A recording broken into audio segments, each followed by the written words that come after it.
এবারের মাধ্যমিক পরীক্ষা অনুপাত ও সমানুপাত চ্যাপ্টার থেকে এই পেজ নম্বর 97 কোষে থেকে 5.3 এই কোশ্চেন নম্বর 5-এর 2 নম্বর অঙ্কটি ইম্পর্টেন্ট আছে।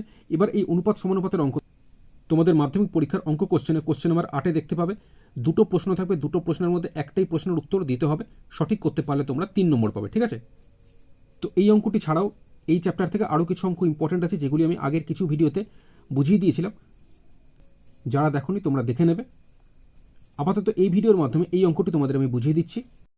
তো কোশ্চেন এখানে বলেছে এ বি সি ডি ক্রমিক সমানুপাতি হলে প্রমাণ করো যে বি মাইনাস সি এর whole square plus C minus এর whole square plus B minus T পুরোটা স্কোয়ার সমান এ মাইনাস ডি এর হোল স্কোয়ার। এটা আমাদের প্রমাণ করতে দিয়েছে। তো এই কোশ্চেনটি আমি খাতায় এখানে লিখে নিয়েছি।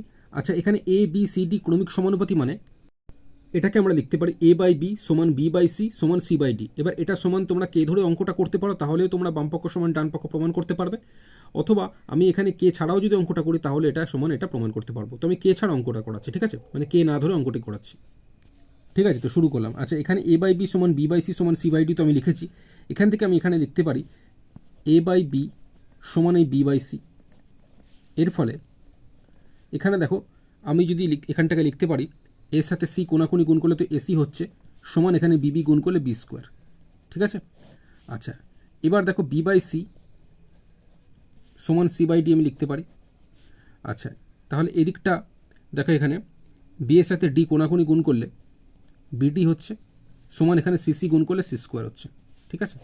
আচ্ছা, এবার সি বাই ডি সমান এ বাই বি আমি লিখতে পারি সমান এ বাই বি, অথবা এ বাই বি সমান সি বাই ডি লিখতে পারি, যাই হোক লিখলাম। আচ্ছা, কোনাকুনি যদি গুণ করে দেখো বি এর সাথে সি গুণ করলে বিসি সমান এখানে এর সাথে ডি কোনাকুনি গুণ করলে এডি। তাহলে এখান থেকে দেখো এসি সমান আমি বি স্কোয়ার পাচ্ছি, বিডি সমান সি স্কোয়ার পাচ্ছি, আর বিসি সমান এডি পাচ্ছি। এই মানগুলো আমরা এখান থেকে এখানে বসাবো, ঠিক আছে। তো সেক্ষেত্রে সমান চিহ্নের বাম দিকে যেটা এটাকে আমরা বলি বামপক্ষ, আর ডান দিকেটা ডান পক্ষ। তো বামপক্ষ যেটা আছে এই পুরোটা আমি লিখে নিলাম। এবার তোমরা সকলেই নিশ্চয়ই এই ফর্মুলাটা জানো, এ মাইনাস বির হোল স্কোয়ারের ফর্মুলা সকলেই জানো নিশ্চয়ই, A square minus two B plus B square. তো এই ফর্মুলা অনুযায়ী আমি এই বি মাইনাস সির হোল স্কোয়ারকে লিখতে পারি B square minus two B C plus C square. একইভাবে এখানে সি মাইনাস এ পুরোটা স্কোয়ার আছে, এটাকে আমরা লিখতে পারি ফর্মুলা অনুযায়ী C square minus two C A বা two A C plus A square. একইভাবে এখানে বি মাইনাস টির হোল স্কোয়ার, এটাকে আমরা লিখতে পারি ফর্মুলা অনুযায়ী B square minus two BD plus D square, তাই তো। এবার দেখো এখানে বি স্কোয়ার আছে, এখানে বি স্কোয়ার আছে, দুটোই প্লাসে আছে, তাহলে বি স্কোয়ার যোগ করলে কী হবে টু বি স্কোয়ার। আবার দেখো এখানে সি স্কোয়ার দেখো দুবার আছে, দুটোই যোগে আছে, প্লাসে প্লাসে প্লাস মানে সি স্কোয়ারের সাথে সি স্কোয়ার যোগ করলে টু সি স্কোয়ার।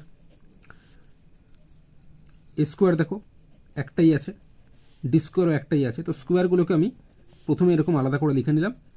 এরপর এখানে দেখো মাইনাস টু বিসি আছে, তারপর এখানে দেখো মাইনাস টু এসি আছে, তারপরে দেখো এখানে মাইনাস টু বিডি আছে, ঠিক আছে। এবার এখান থেকে আমরা যে এসি সমান বি স্কোয়ার পেয়েছিলাম, বিডি সমান সি স্কোয়ার পেয়েছিলাম, বিসি সমান এডি পেয়েছিলাম। তো এই মানগুলো মানে যেখানে যেখানে এসি আছে বি স্কোয়ার বসাবো, যেখানে বিডি আছে সি স্কোয়ার বসাবো, যেখানে বিসি পাবো সেখানে এডি বসিয়ে দেবো, ঠিক আছে। তো সেই অনুযায়ী এখানে স্কোয়ারের যেগুলো লিখে নিয়েছি আগে two B square plus two C square plus two A square plus D square যেরকম আছে লিখে দিয়েছি, মাইনাস টু ইন্টু এবার বিসি লিখবো না, তার কারণ বিসি সমান আমরা কি জানি এডি জানি, তাই বিসির জায়গায় আমি এডি লিখলাম। তাহলে টু বিসির জায়গায় আমি টু এডি করে দিলাম, ঠিক আছে। মাইনাস এখানে আছে টু এসি, তো এসি লিখবো না, এসি মানে আমরা কি জানি বি স্কোয়ার জানি, তাই এসির জায়গায় বি স্কোয়ার লিখে দেবো, ঠিক আছে, মানে টু বি স্কোয়ার হলো। মাইনাস টু ইন্টু বিডি লিখবো না, বিডি মানে কি জানি সি স্কোয়ার জানি, তাই বিডির জায়গায় সি স্কোয়ার লিখবো, বোঝা গেল। এর ফলে দেখো এখানে প্লাস টু সি স্কোয়ার, এখানে মাইনাস টু সি স্কোয়ার, মানে প্লাসে মাইনাসে মাইনাস, সেই হিসেবে টু সি স্কোয়ার থেকে টু সি স্কোয়ার বিয়োগ করলে শূন্য, মানে কেটে যায়। তো তোমরা পরীক্ষার সময় এরকম না কাটলেও চলবে, ঠিক আছে। আচ্ছা, আমি বোঝানোর সুবিধার্থে এরকম কাটছি। আচ্ছা, এইবারে এখানে দেখো plus two B square minus two B square কেটে গেল, তাহলে থাকছে কি এ স্কোয়ার থাকছে, মাইনাস কি থাকছে টু এডি থাকছে, প্লাস কি থাকছে ডি স্কোয়ার থাকছে। তো A square minus two AD plus D square, এটা কিসের ফর্মুলা? এটা হয়ে যাচ্ছে এ মাইনাস টি এর হোল স্কোয়ার ফর্মুলা। কারণ এই ফর্মুলাটা তোমরা সকলেই জানো, A square minus two AB plus B square কিসের ফর্মুলা? এ মাইনাস বি এর হোল স্কোয়ারের ফর্মুলা। সেই অনুযায়ী এই A square minus two AD plus D স্কোয়ারকে আমি লিখতে পারি এ মাইনাস টি এর হোল স্কোয়ার। তো এটাই আমাদের প্রমাণ করতে দিয়েছিল, দেখো সমান এ মাইনাস টি এর হোল স্কোয়ার। এটা ছিল সমান চিহ্নের ডান দিকে, মানে ডান পক্ষ ছিল। তো সেই ডান পক্ষ আমরা পেয়ে গেলাম। তাহলে এই বাম পক্ষ সমান ডান পক্ষ প্রমাণিত। আচ্ছা, এবার এখানে একটু তোমরা মনে রাখবে, কোশ্চেন এবিসিডি ক্রমিক সমানুপাতি বলেছিল বলে আমি লিখেছিলাম এ বাই বি সমান বি বাই সি সমান সি বাই ডি, তাই তো? তো এইখান থেকে আমরা লিখেছিলাম এ বাই বি সমান বি বাই সি, তারপরে লিখেছিলাম এই বি বাই সি সমান সি বাই ডি, তারপরে লিখেছিলাম এই সি বাই ডি সমান এ বাই বি, তাই তো? এখানে প্রথমে এই দিকটাকে কোনাকুনি গুণ করে নেবে এসি সমান, তারপর এখানে বিবি গুণ করলে বি স্কোয়ার। এখানেও তাই প্রথমে এরকম গুণ করে নেবে বিডি সমান সিসি গুণ করলে সি স্কোয়ার। এদিকটাও তাই প্রথমে এরকম কোনাকুনি গুণ করবে বিসি সমান এডি, ঠিক আছে? এই মানগুলো এখানে বসাবে, তাহলে তোমাদের ভুল হবে না, ঠিক আছে?